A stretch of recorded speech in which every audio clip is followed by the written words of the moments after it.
Hello guys, so today I'm coming back to talk about water retention, how to get rid of water retention, things that can cause water retention and how to avoid it. I did a survey on Instagram and this was high in the rack, so let's jump into the subject and talking about shit.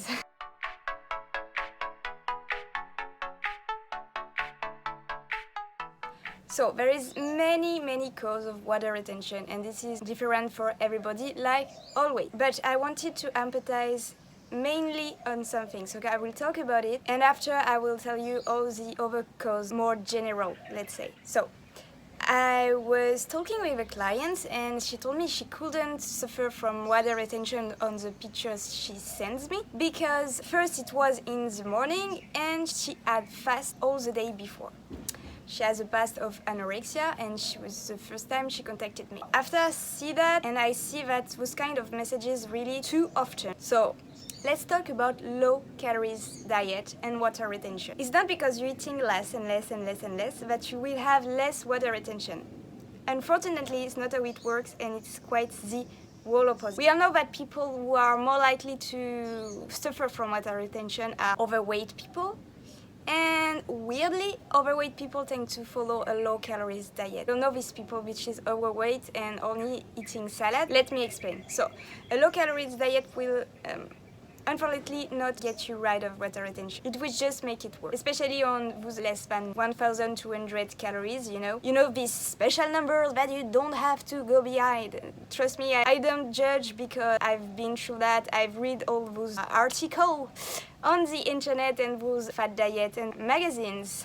Women magazine that's preaching that, which is so, now that I have the stake back, so detrimental and dangerous. I can't even believe that this is still spread. This is seen as normal, whereas there is dietitian, there is medicine, there is people that see that, and it's allowed. But anyways, so why, for example, anorexia people, but also just people that's following a low calories diet tend to have a lot of water retention? It's simple. It's because you don't have enough protein and nutriment in your blood to draw excess water of your tissues. This kind of water retention can cause like puffiness and especially like large abdomen, and like swollen tummy and swollen legs, rounded belly. People that are starving. When you're seeing this picture of a child that are in famina, so skinny and so large abdomen. So it's also happened a lot of time when anorexia people recovering and eating more have this kind of huge belly. It can be hard for them in their mind. Sometimes you have to pass through that, but it's really not an obligation. But yeah. So now that I've pointed that, I will get through some of other things that can cause water retention. The more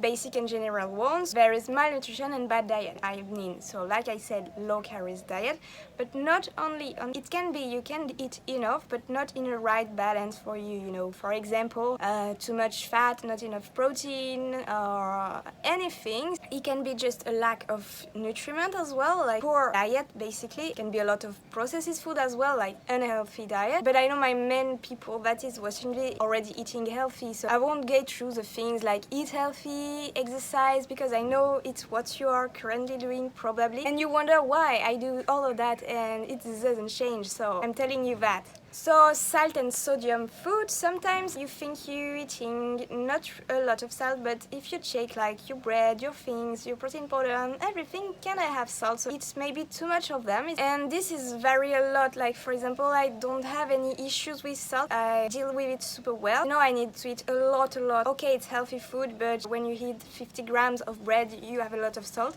but I deal with it quite well, but for some people not. So same, don't take good generalization number of salt, not much of Try just on you and see what works for you on this part. Also, allergies can cause puffiness and water retention, so make sure to get that out. And it's not only gluten, like real true allergy, and don't diagnosticate yourself like, okay, gluten is bad. Why?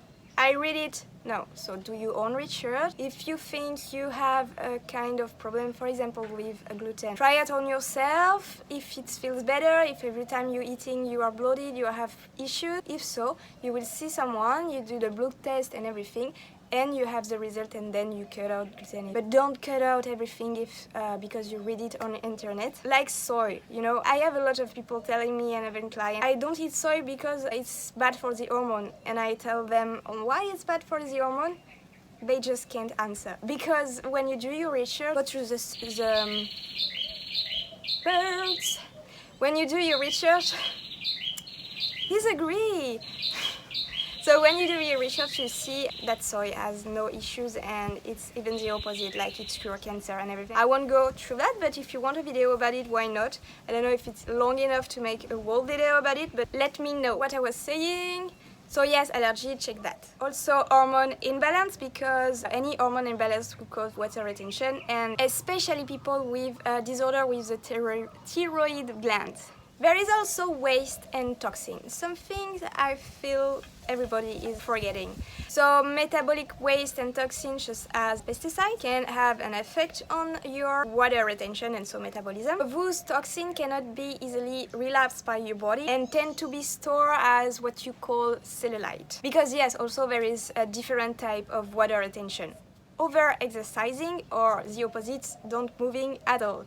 You have to find a right balance. This one, I suffer from it when I was exercising too much in the gym, meaning not too much in the time, but not getting enough rest in between. So my muscle fiber was really inflamed and pumped. You know, when I get swollen legs, which I'd like, but like it was water retention. I explain you that so you can imagine what happened. It can cause a water retention called lymphedema. It's difficult for your lymphatic system to drain out excess fluid to your muscle tissues, simply. And if you combine this with not eating enough, starving yourself, poor calorie diet and nutriment, let's say you have a little energy and you're eating this all the time, then you have the recipe to get water retention. No, but yeah, I think I've covered it all. Also, like standing up for too long, you know, those kind of things that you probably all know, you tap in on internet, you find it. I wanted to empathize on all of them because I'm addressing myself to my followers and most of you are actually exercising and eating healthy. But I would love to know if you are actually vegan or not, why you are following me actually, and if you are doing sport, which kind of sport, because this will help me a lot to know what content I will bring this time. You know, maybe if you're training at home or at the gym and subjects you want me to talk about in the next video. I was thinking about debating about some vegan myth, like not enough protein, iron, calcium, soy.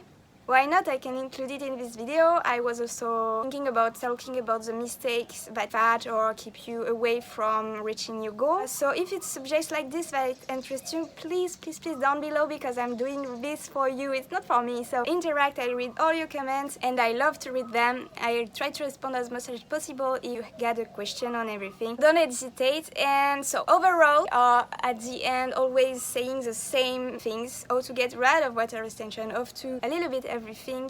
It's having a balance, nutrition, training, but lifestyle overall. I don't include lack of sleep, I don't include stress, I don't include things like that, but that's why I'm using a holistic approach with all of my clients. I don't just put them nutrition plan or training plan. We chat, they have a questionnaire to tell me all of that, to have an holistic approach of their past, their current lifestyle, what they are struggling in mentally.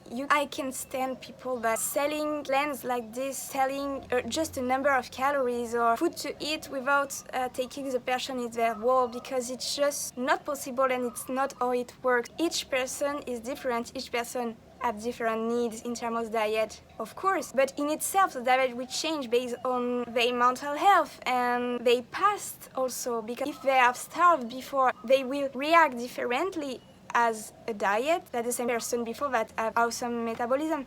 So yes, this is my rant for today, but I'm so angry with all those people that selling plans like that, not taking really care about their community and followers. But anyway, I won't change the word, it works, I guess. So that's it for the video. So again, tell me below what video you want to see next. If you want me to coach you on nutrition and training plan, like always, little DM on Instagram, or you can go directly on my website. It's called Personalized Meal Plan or Online Training Coaching. You can take both separately on the same shopping cart. You will receive a questionnaire, and based on what you will tell me on this questionnaire, I will create your personalized meal plan and training plan, and we will chat during the weeks. We will have check-ins and everything to eventually adjust the meal plans, to respond to all your questions, your issues. If you are struggling during the week, I can give tips and things like that. So anyways, I will close it right now. I have a Love you so much, thank you for watching, and see you on the next video. Bye, my love! Oh, that was so cheesy. Bye!